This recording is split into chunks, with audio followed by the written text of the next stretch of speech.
These are not nightmares. It's happening. And it all leads back to here.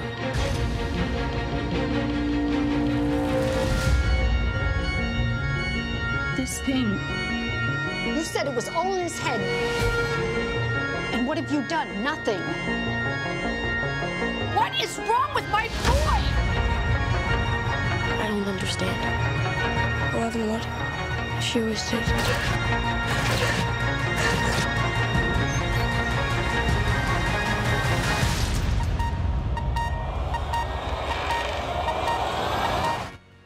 Oh, the second season of Stranger Things is now streaming on Netflix. Last season, the show grew from a cult hit to an Emmy-nominated phenomenon. Joining me now to talk about the new season is CBS News contributor Jamie Wax. And a quick note, we are going to try very hard to stay away from spoilers.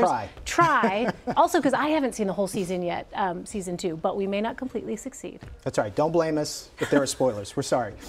Let me ask you this. You know, a lot of people are saying that this show is becoming a more serious kind of horror/suspense show. What is your thinking on this? I think that's a fair assessment of it. I mean, I think there are some quieter moments. There's some more character development in this season. I mean, we've come to know these characters.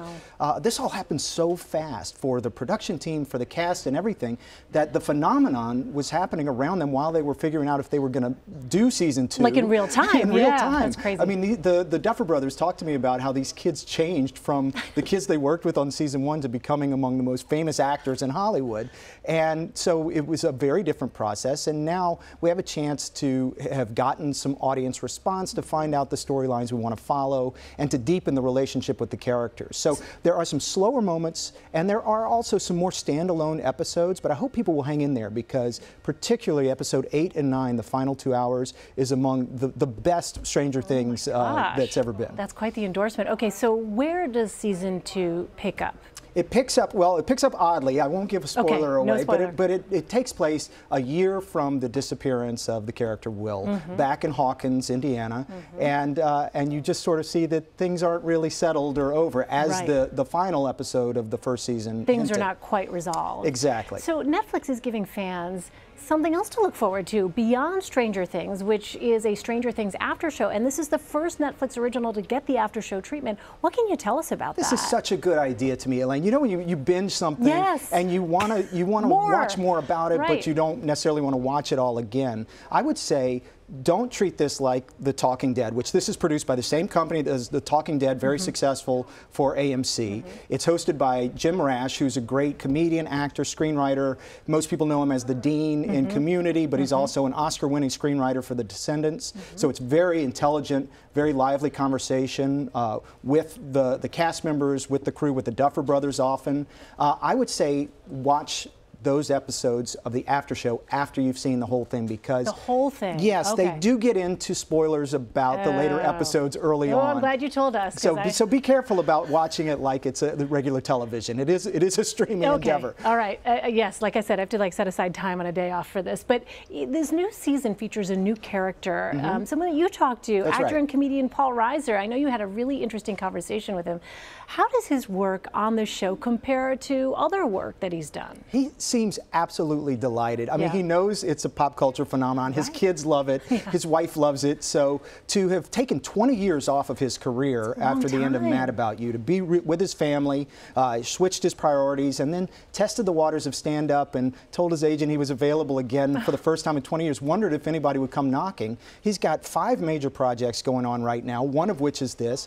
He plays Dr. Owens. He played, many people forget that he played one of the most memorable villains in science fiction history in the film Aliens, which was itself a sequel to Alien. So this is the Duffer Brothers giving a nod to that. You do often wonder about where the loyalties lie with his character, Dr. Owens, but he's a great addition to this show. Yeah, and you've spoken to the show's creators, the Duffer Brothers, in the past. What is their creative process like? These guys are delighted to be working. They turn down so many major offers from film studios, from television networks to do this series without them as the directors, to let someone else else direct it. They were about to go back home to North Carolina and just redo the entire show, like redo it themselves with independent financing. Netflix came calling and said, why don't we make it a little bit more ambitious? And they basically did 4 films, if you look at it, 4 feature films in the 8 episodes that they did previously.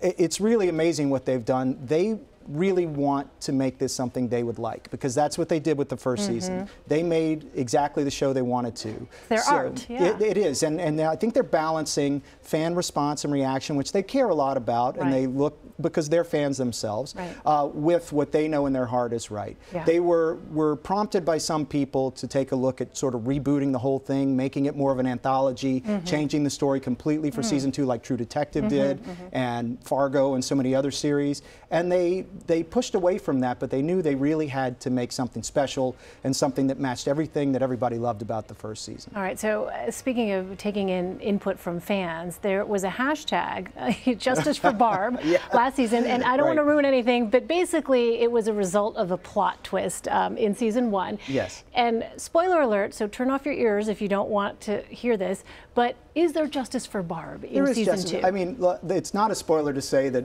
you know, Barb was let go early, let's say, from the first season. I don't think anybody involved in the show had any idea people would love and relate to Barb on the level they did. And they just I feel like I related to her. Everybody's got a little Barb, right? Of course, my inner Barb. But they, I think they have done a good job. Yes, I would say the answer is yes, there is justice for Barb. If you're looking for that in this season, you'll find it. All right, Jamie Wax, so good to see you. Great Thank you so much, Now Jamie. I have to go take a nap because I've been binging this thing all weekend. Oh, good idea. That's what I'll have to do too. All right.